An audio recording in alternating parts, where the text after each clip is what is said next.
Williams with blackgreen79.com. I'm back here with another hand history review for you guys. I'm going to do a bunch of hands here at NL25. I think they're mostly full ring, and I think this first one that I got here is actually quite interesting. Let's jump right into it here. Actually, I'll just go over the HUD real quick just for anyone who's never watched one of my videos here before.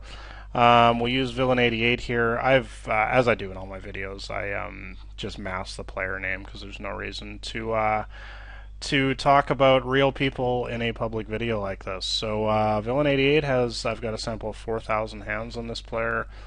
He's playing 12% of hands, he's raising with 10%, and his aggression factor is 4%. The second row is going to be fold to steal, 3-bet type stuff, and then the bottom two rows are post-flop, fold to flop c-bet, fold to turn c-bet, all sorts of stuff like that. But let's get right into this hand here. So we're on the button with Jack Queen suited. So there's a limper, and this is what I would call a bad reg, basically.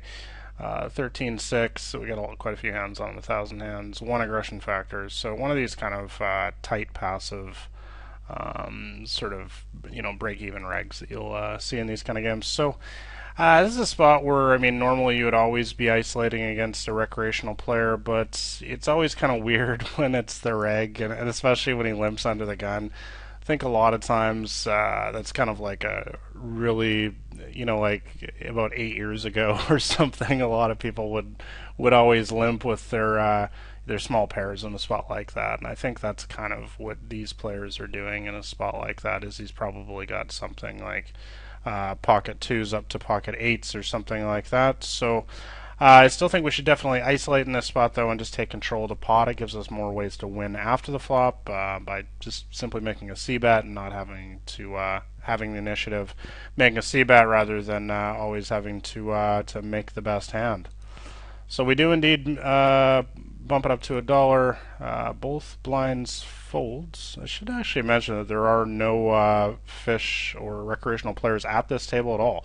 The last videos I think I was making were at NL5, and some people were saying, "Oh, I'm always playing against fish and really, really bad players." So I'm gonna try to, in the next couple of videos, I'm gonna try to show some hands against more competent opponents, like you'll see at higher limits. But I gotta be honest, a lot of my hands are still going to be against really, really bad players. I can't find a bad player at this table, but that's not normal for me. If you guys, I don't want to get on a tangent here, but if you guys watch or read my blog or anything like that, you know that I am so big on table selection, and I don't play in games where there's not a recreational player. So that's just kind of how I approach the game. It's kind of a weird spot where I actually am at a table with all regs, but we'll just that's cool from time to time as well. But like I said, it's not normal for me. Anyways, we are against I would say definitely one of the weaker regs though in this hand here, and we'll just see how this plays out. So he does indeed call, and we basically flop the world. Of course, we got the flush draw and the straight draw, so it makes life a little easy to play in a spot like that. But we'll see what happens here. So he checks to us. So I typically just go for the 2/3 spot c-bet or something here, which is probably what I do. It's indeed what I do. And he calls. Okay, so on the turn we catch the scare card, the ace. Typically, I'd be double barreling again here with a wide range, a lot of total error hands. I'd be barreling again here with my pocket 5s and hands like that. And so I'm going to do it most of the time with my draws as well. Let's first see if he checks. He does check. So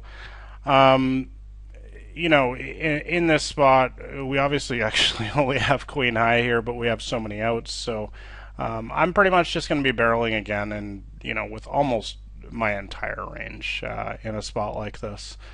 With that that card on the turn against this kind of player, well, let's see, his fold to flop c-bet is 53. So that's, well, I mean, it's not too.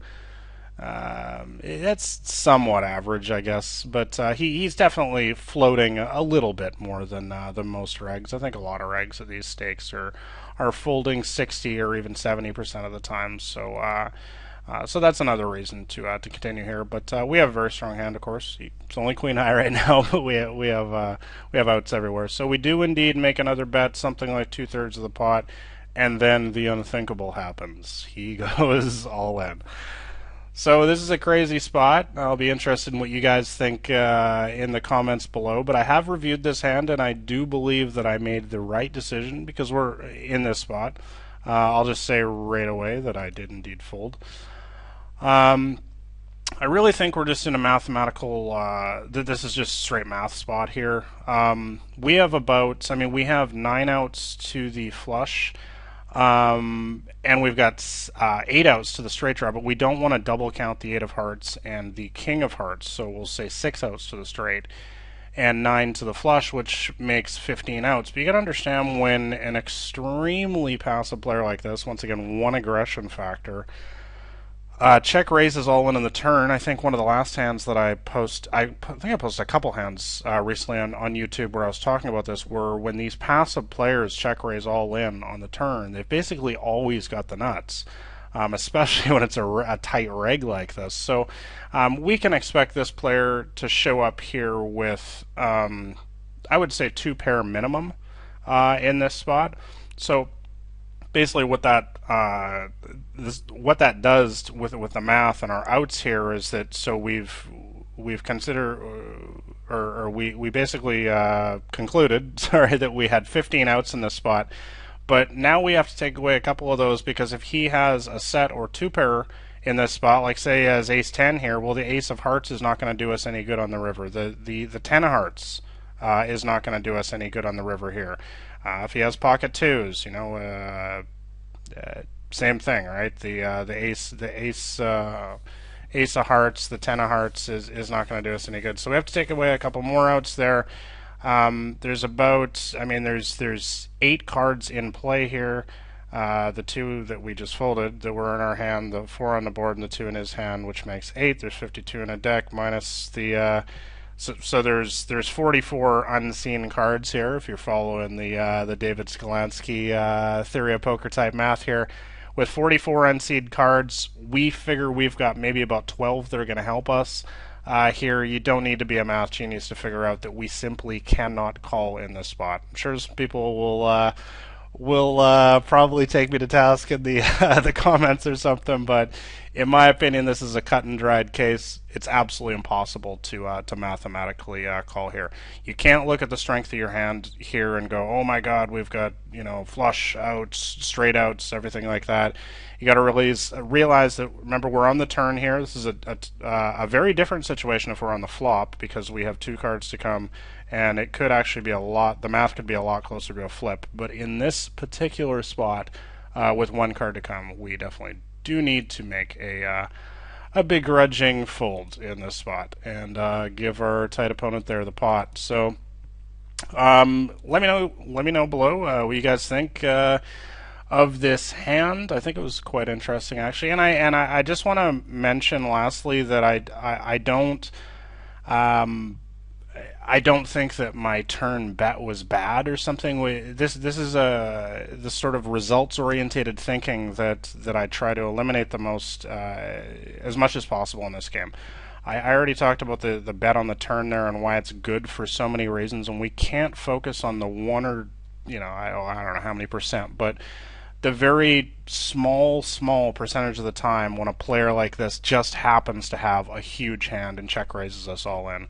We need to remember that that's a very, very small percentage of the time when he's going to be able to do that, and by not betting on the turn, we're losing a lot of straight value with our hand strength, and also just all the fold equity that we had. We're going to make him fold so many hands that are actually maybe still ahead of us, like for instance like a Jack 10 or something like that. So hope that was a useful video for you guys. I think it was a quite interesting hand. So yeah, like I said before, let me know what you think below. Do you think it was the right fold or not?